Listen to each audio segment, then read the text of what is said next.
केशव मौर्य के लिए शंकराचार्य की हुंकार, योगी मुख्यमंत्री के लायक नहीं, बढ़ गया बवाल। अब अखिलेश भी रह गए दंग, खुलकर साथ आए शंकराचार्य के लिए देश भर के साधु संत।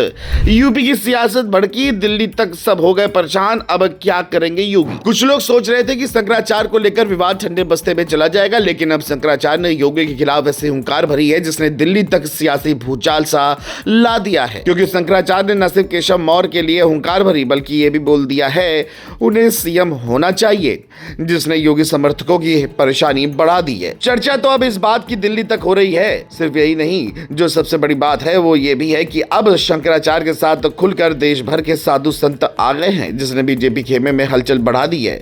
जबकि अखिलेश भी हैरान हो गए हैं। आखिर क्या कुछ कहा है? सब कुछ आसान भाषा में चलिए समझते हैं। दरअसल पूरा विवाद माघ मेले के स्नान से शुरू होकर अब सीधी सत्ता की कुर्सी तक पहुंच गया है। मौनी अमावस्या पर स्नान रोके जाने से नाराज शंकराचार्य स्वामी अविमुक्तेश्वरानंद ने जब धरना शुरू किया तो शायद किसी ने नहीं सोचा था कि ये मामला योगी बनाम केशव तक पहुंच जाएगा। प्रशासन की सख्ती और नोटिस पर नोटिस ने आग में घी डाल दिया।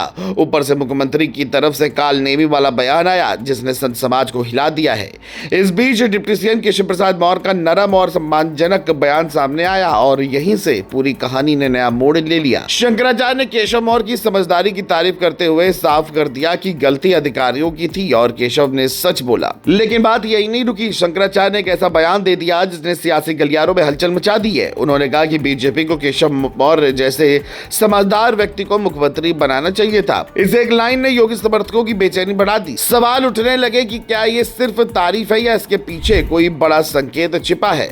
शंकराचार्य के समर्थकों ने इसे योगी सरकार के खिलाफ खुली नाराजगी बताया था। वहीं बीजेपी के अंदर ये चर्चा तेज हो गई है कि आखिर डिप्टी सीएम के बयान और मुख्यमंत्री के रुख में इतना फर्क क्यों दिख रहा है। संत समाज इस पूरे मामले में खुलकर मैदान में उतर आया है। वृंदावन, हरिद्वार, नागपुर और प्रयागराज तक विरोध प्रदर्शन होने लगे हैं। कई महामंडलेश्वरों ने इसे शिव की गद्दी का अपमान बताया। उनका कहना था कि शंकराचार्य साधारण व्यक्ति नहीं बल्कि सनातन परंपरा का प्रतीक है। जब प्रशासन उन्हें नोटिस थमाता है और मेला से बाहर करने की धमकी देता है तो ये पूरी परंपरा का अपमान है। इसी वजह से अब ये मुद्दा सिर्फ अविमुक्तेश्वरानंद तक सीमित नहीं रहा बल्कि पूरे संत समाज की लड़ाई बन गया है। डिप्टी सीएम केशव प्रसाद मौर्य का बयान इसी कारण बेहद अहम माना जा रहा है। उन्होंने न सिर्फ शंकराचार्य को पूछ कहा बल्कि संतों के सम्मान की जांच और कार्रवाई की बात भी कही। इससे सरकार के भीतर दो सुर साफ नजर आने लगे। एक तरफ योगी सरकार का सख्त प्रशासनिक रुख और दूसरी तरफ केशव मौर्य का सम्मान और संवाद वाला संदेश है। यही अंतर अब राजनीतिक विश्लेषण का विषय बन गया है। लोग पूछ रहे हैं कि क्या ये सिर्फ भूमिका का फर्क है या आने वाले वक्त की आहट है। राजनीति ने इस मुद्दे को और हवा दे दी है। समाजवादी पार्टी के अध्यक्ष अखिलेश यादव खुलकर शंकराचार्य के समर्थन में आ गए हैं। उन्होंने कहा कि शंकराचार्य का अपमान हर सनातनी का अपमान है। शिवपाल यादव ने भी सरकार पर सीधा हमला बोला और कहा कि जब शंकराचार्य सुरक्षित नहीं है तो बाकी संतों का क्या होगा। विपक्ष इसे सरकार की अहंकारी कार्यशैली से जोड़कर देख रहा है। वही बीजेपी खेमे में चिंता है कि यह धार्मिक असंतोष का एक बड़ा राजनीतिक नुकसान न बन जाए। अब सवाल यह है कि आगे क्या होगा। क्या योगी सरकार अपने रुख में नरमी लाएगी या फिर टकराव और बढ़ेगा?